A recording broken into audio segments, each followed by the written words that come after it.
Sa mga viewers ko, pasensya na madilim tayo ngayon kasi nandito ako sa baba. Binabantayan ko yung alaga kong matanda dyan sa kanyang tambayan at medyo nakaidlip kaya hindi po tayo pwedeng maglagay ng maliwanag na ilaw. Baka magising. Nagsisiesta siya. Sa mga oras na ito habang nagre-record ako, nagsisiesta. Siesta is a nap. Marami pong tumawag sa akin ng mga supporters natin, ng mga pulis, militar, at iba pa, no? Na hindi mga iglesia ni Manalo na sumusuporta po sa atin. No. Ngayon, dahil nakiusap po sila na wag na lang sabihin yung kanilang mga pangalan dahil alam naman natin na may ibang mga iglesia ni Manalo na membro na alam mo na, pag nalaman nila, alam mo naman, utak ng mga membro ng iglesia ni Manalo, mga utak zombies. Oh my God! Alam mo si Mr. Epipanyo, parang may problema na talaga ito sa pag-iisip. Kasi itong mga sinasabi niya na meron sa kanyang tumawag na mga pulis, may sinasabi pa din siya na mga NBI, mga kakampi din daw niya, at meron siyang kamag-anak na mga NBI. Parang gawa-gawa na lang ito ni Mr. Epipanyo para lang may malibangan. Bagot na ito sa pinagtataguan niyang lugar. Ikaw ba naman nagtatago ka ng matagal na panahon, hindi ka malaya sa pagkilos mo kasi kahit gabi nakamaskara pa rin siya. Napansin niyo dyan itong video na to na ating pinalabas. Parang manas na yung mukha ni Epipanyo. Manas dahil siguro kahit natutulog ito, nakamaskara, maaaring hindi siya kumpiyansa o wala siyang kumpiyansa sa mga kasamahan niya na baka sakaling mapicturean ito habang natutulog at isiwalat sa social media. Kaya kahit natutulog ito, nakamaskara pa rin. Yung sinasabi niyang mga pulis at ibang mga high profile na tumatawag sa kanya at sumusuporta sa kanya. Ewan ko lang kung naniniwala pa ba kayo dyan kasi mukhang ang nakikita ko yung purpose ngayon ng kanyang pag-expose araw-araw sa kanyang mga vlog ay hindi na ito para ipagtanggol ang kanyang kinakampahang mga kandidato na nasa kanyang likod. Hindi na siya nagtatanggol masyado sa kanyang mga amo, kundi nag-focus na lang siya sa Iglesia ni Cristo kasi sa nakikita ko, dito siya kumikita ng malaki. Dito siya nagkaka-revenue tuwing ikino-content niya ang Iglesia ni Cristo. Kung babalikan ninyo ang mga previous vlog ni Epipanyo na ikino-content niya si Captain Dado, si Rafi Tulfo, si Erwin Tulfo, sila Bongo, si Bato, sino pa, Kong Marcoleta, hindi umaabot ng 50,000 ang kanyang views. Nasa 2.8 o kung meron man mataas, basta nagre-range lang siya sa 20K pababa. Simula nung kinontent niya ang Iglesia ni Cristo dahil dun sa rally na nangyari at nakita niya na ang kanyang views ay umaarangkada, hindi niya na ito tinantanan kasi alam niya na ikiklik at ikiklik siya ng mga vlogger ng INC na magdedepensa sa namamahala ng Iglesia ni Cristo. Parang iniisip niya, isang tabi ko muna yung aking mga amo. Saka ko na sila i-content, saka ko na sila ipagtatanggol. Dito muna ako sa Iglesia ni Cristo. Kasi malaki-laki ang kikitain ko dito dahil nga sa views. Alam naman natin na million ang member ng Iglesia ni Cristo. Hindi man million yung nanonood, pero at least sa Iglesia ni Cristo siya nakakakuha ng matataas na view. Doon sa mga previous vlog niya, sinabi niya na siya daw ang nagre-representa sa mga taong bayan na takot magsalita. So ngayon, kung babalikan natin yun, kung siya talaga ang representante ng taong bayan na takot magsalita against sa mga korap sa gobyerno, bakit nagpo-focus siya dito sa Iglesia ni Cristo?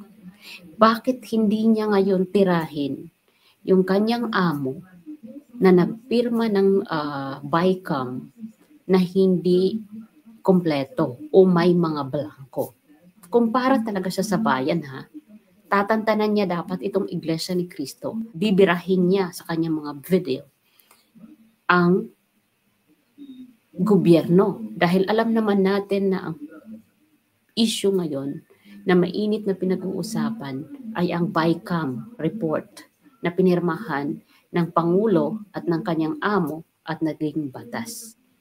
Nasaan si Epipanyo? Bakit mukhang nanahimik yata sa rally? Mukhang hindi siya nag-content sa rally. Nasaan itong sinasabi niyang binutata o butata ang mga Iglesia ni Cristo? Hindi ako Iglesia ni Cristo. Pero doon lang ako nagbabase sa sinasabi mo na tatapatan ng mga iba't ibang grupo kasama na ang relihiyon ko na Katoliko ang rally na ginanap ng Iglesia ni Cristo. Nasaan? Nasaan yung bumutata sa millions na nagrally January 13? Nasaan yan? Bakit hindi ka nag-content? Epipanyo, yung amo mo nagsalita na hindi daw siya magpapa-hair follicle test.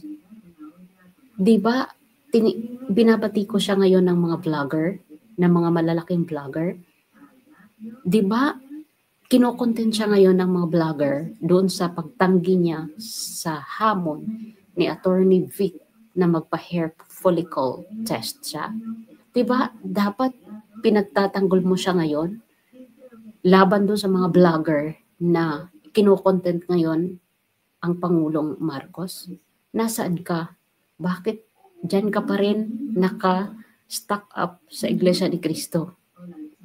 Bakit hindi mo i-debunk o kontrahin yung mga vlogger na kinokontent ang amo mo? Yan ang hirap sa'yo, Epipanyo. Ginagamit mo ang mga tao. Ginagamit mo ang mga mamamayang Filipino na word na ikaw ang sumasalamin sa mga mamamayang Filipino. Pero nasaan ka ngayon? Bakit hindi mo birahin ang amo mo na pumirma sa mga blanco? At bakit hindi mo ipinagtatanggol ang amo mo na kinokontent ngayon ng mga malalaking may impluwensya sa social media? Nasaan ka, Epipanyo? At sinasabi mo rin na marami kang member. Sinasabi mo rin na hindi ka natatakot dahil madami kayo. At sinasabi mo rin, mag-ingat-ingat yung mga vlogger na nagko-content sa'yo kasi madami kang tauhan. Ano yun, Epipanyo? Iisa-isahin mo yung mga vlogger na nagko-content sa'yo, yung mga nagmumura o yung mga nagpupuna sa'yo? Ay nako, Epipanyo. Mukhang ginagawa mo na lang libangan itong pagbablog mo. Mukhang nababagot ka na dyan sa lugar kung saan ka ngayon nagtatago. Kung ako sa'yo, lumabas-labas ka kasi parang manas na yung mukha mo. Parang hindi ka na naaarawan. Minsan tanggalin mo din yung maskara mo para mahanginan ka at para makalanghap ka ng fresh air. Kasi kahit nandyan ka sa bundok, mukhang hindi ka pa rin nakakalanghap ng fresh air kasi baka sakali picturean ka ng mga kasama mo habang ikaw ay natutulog at kumalat sa social media ang totoo mong mukha. Diba? Ikaw kaya ang mag-ingat ka din, Epipanyo, sa mga kasama mo. Baka sila din ang mag-traitor sa'yo. Kasi kung may kumpiyansa ka ng mga kasama mo ay hindi ka isusumbong o hindi ka ikakalat sa social media, bakit nagtatakip ka pa rin ng mukha mo kahit gabi? Kahit tulog ka at kahit nasa madilim ka? Diba kung talagang kakampi mo sila, yung mga grupo mo, dapat hindi ka na nagtatakip ng maskara sa gabi. Kasi kayo-kayo lang naman yan eh. May isa kang vlog kasi na nasa madilim ka eh. Nakamaskara ka pa rin, pero walang ilaw. Ang naaaninag lang ay yung maskara mo na kulay, na may kulay, at yung mukha mo. Epipanyo, minsan din, pag may time, tanggal ka ng maskara kasi baka magkasugat-sugat na yung mukha mo sa kamamaskara. Hindi rin maganda. Naalala mo nung pandemic time, yung mga frontliners natin, tutuklapan yung kanilang balat dahil sa sobrang init ng mukha nila doon sa maskara na kulob. Baka mangyari yan sa'yo, Mr. Epifanio. Payo lang. Minsan mag-ventilate ka rin ng mukha mo para hindi ka masuffocate ng sarili mong hininga at yung tawag dito, yung makahinga ka rin ng libre na hindi nakatakip ang mukha. So yun lamang, Mr. Epifanio. Sana ay hindi pa huli ang lahat para sa'yo, para magsisi at magbago. Huwag kang makikinig sa evil side ng pagkatao mo kasi ang tao may good side yan, may evil side. Nasa sayo lang kung saan ang susundin mo at saan ang mas saan ang mas matibay sa'yo, yung evil side mo o yung good side mo. Yun lang, may freedom naman tayo mamili kung saang side tayo. So Mr. Epifanio, aabangan ko yung pag-content mo sa rally na ipinagmamalaki mo na bubutata sa Iglesia ni Cristo. Aabangan ko yan at panonoodin ko. Okay? So maraming salamat. And see you sa next video mo na rally at pag-debunk o pagtanggol mo doon sa amo mo na ayaw magpa-hair follicle. So yun lamang. Thank you and good evening.